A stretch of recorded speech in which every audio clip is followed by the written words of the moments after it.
All right, we got to talk about the Nintendo Switch 2 again, and specifically their backwards compatibility, because I think that's going to be a very important thing for them. I'm also going to talk about Valve and what they're doing with the Steam Deck and SteamOS, because that is also going to factor into this future of handheld gaming. I think these two companies are going to be very important going forward, and we're going to get into that. Before we do, though, the gameplay here is Hellbreak Demo. I'll include a link in the description to the Steam page for this so you guys can check that out yourself. And without further ado, let's just jump right into it. So, this is the first article. This is coming from Games Radar, Nintendo Switch 2 backwards compatibility explained. I'm going to include a link for this, and you can read the full article. I recommend you checking it out, but I'm just going to cover a couple of big bullet points that I think are very important here, and that is exactly how backwards compatibility is going to work. So first and foremost, physical backwards compatibility. So all of the old Switch cartridges are going to work just fine on the Switch 2. With a few exceptions, which we're going to get into as well. But also, not only are the cartridges are backwards compatibility, but also the digital games are backwards compatible. So your existing library is going to carry forward to the Switch 2. Now, if they continue down this road and they make a Switch 3 that does the same thing, they are positioning themselves for a very successful future, I think, because this allows gamers that have the Switch to basically have a library inbuilt on the Switch 2 day one, so they can start gaming right away. They have a huge option of games to pick from to play, and they can mess with their hardware right off the bat. That has traditionally not been the case, especially the last few releases with Xbox and PlayStation, where it's been like, here's the new hardware, and there's like 2 games to play, so you can pick between this one or that one, and that's all you get for the next, few weeks to a month or whatever. And that's been panned by gamers a lot, and with this Switch 2 situation, that's not going to be the case because you've already got your existing library, and they're coming out with Switch 2 games as well. So they're kind of building this ecosystem up from the days of Switch 1 and just carrying that over to Switch 2. And if they continue on this road, like I said, I think they're going to be very successful. So that positions them a little closer to the way Valve is doing things with Steam, because Steam has been this continually growing library of games that you've been accumulating over years and years and years. If Nintendo can do that and start building that library up as well, because they're not great for that, they change their hardware, and all of a sudden none of your old games work, and you're gonna have to rebuy and re-download and all this stuff. And they've been really milking that aspect of things, because I even back as far as the Wii, it's like, oh, you can buy, Super Nintendo games on the digital store. And then all of a sudden, the Wii U comes out and some of those don't work. And, you got to rebuy things. And then the Switch, the same thing. So if they continue down this road and allow you to keep those old games, those digital games, those Switch 1 cartridge games, and they still work going down in the future, then that's a massive change for them. That's a massive improvement and sets them up to be very competitive in the handheld market. So now, basically, the only thing that I can see that's not going to work with the Switch 2 is some of the Switch 1 games that use specific hardware. So this article mentioned Nintendo Labo, so obviously those cardboard things are not going to work with the new Joy-Cons. They're not going to work with the same hardware.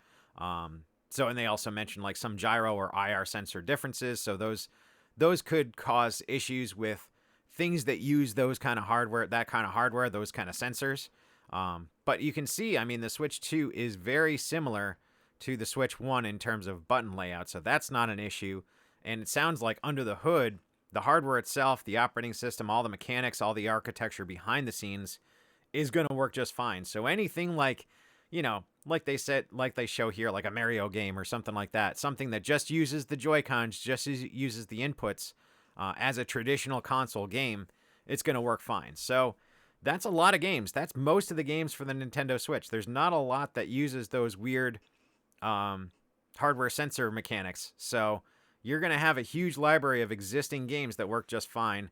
And that might temper things a little bit. That might prevent people from wanting to buy those weird, Labo type games going forward, because, I can buy this, but it's not going to work on the next Switch. If they continue down this road, it's like, well, maybe I won't buy that. Maybe I'll just buy and play things that are, more traditional in their architecture, in their structure, in their gameplay.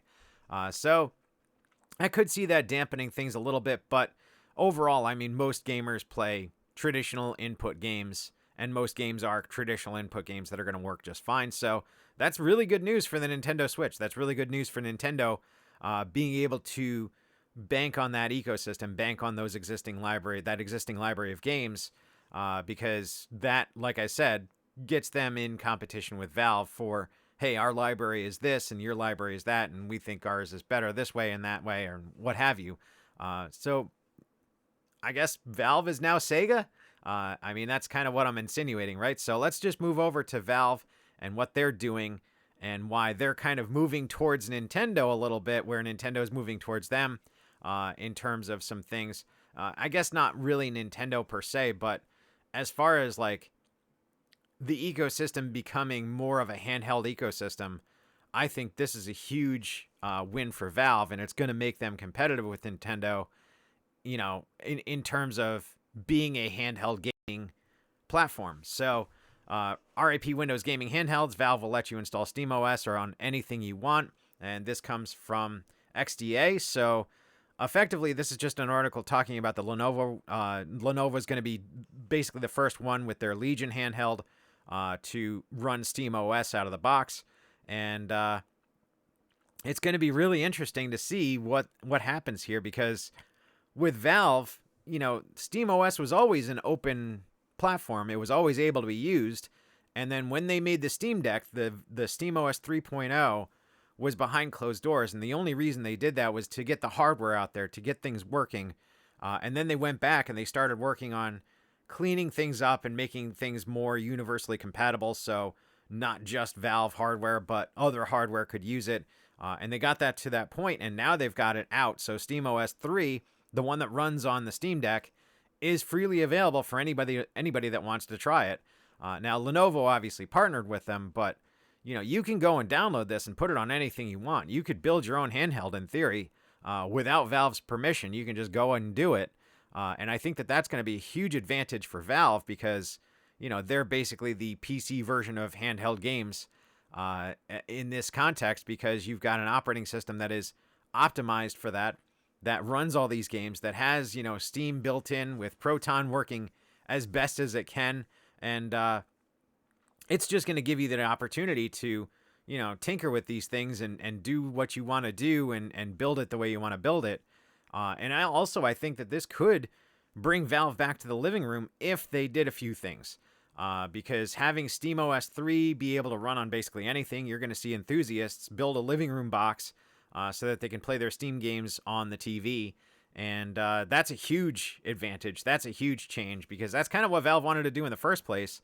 But I think that this could bring that about. The only thing that they really need to do is build another controller, in my opinion.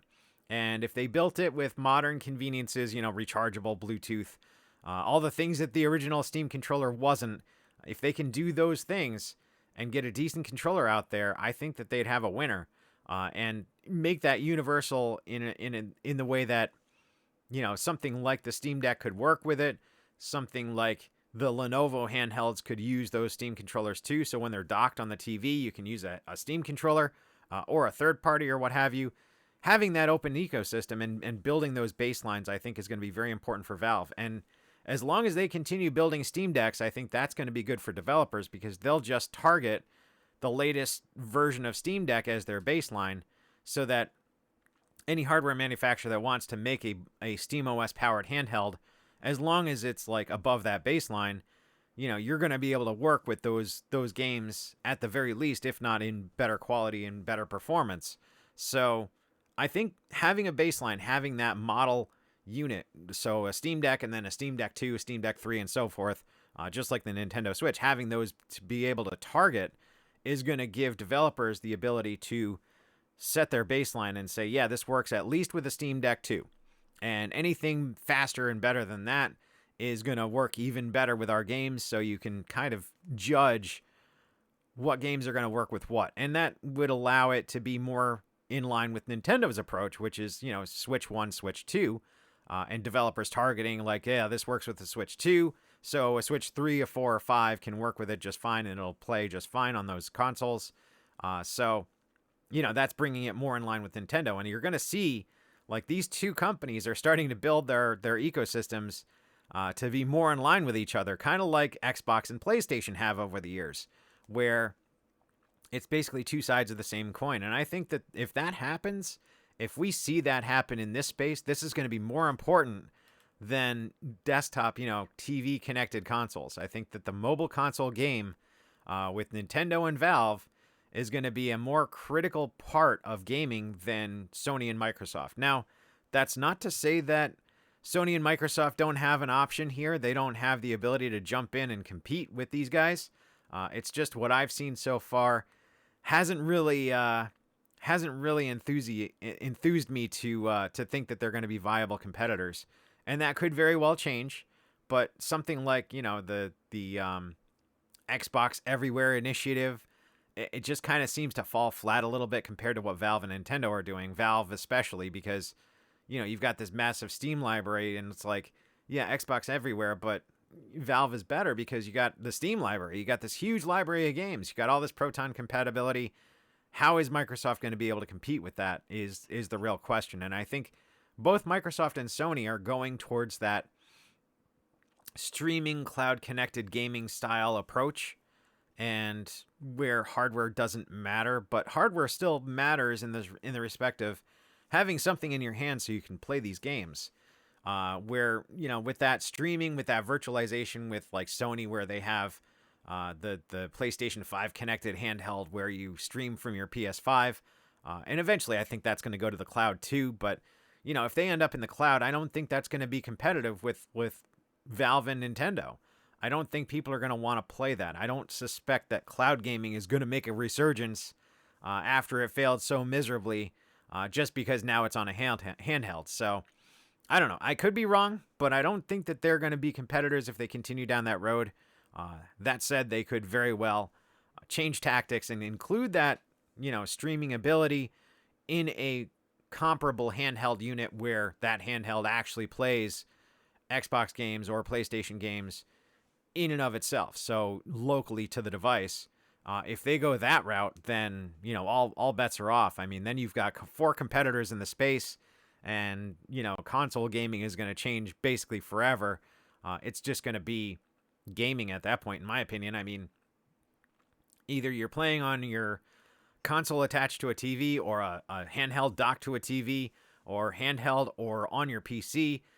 Those things are going to matter less and less as these things continue on. So, I don't know. It's an interesting thing to see this all evolve. And I think we're in a really interesting spot in gaming, in this day and age, in gaming history, because you're really getting to a point where this hardware can run mobile games that are as good as console games from the previous generation. So that advancement has really changed the game a lot. And, it's exciting to see. I wish Nintendo and Valve the best of luck. I hope Microsoft and Sony can step up their game and compete, because, 2 competitors is great.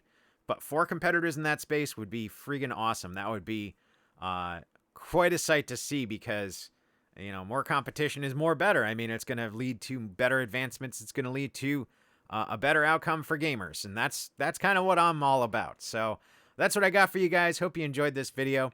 If you like these kind of things, subscribe to the channel, and I will talk to you guys later.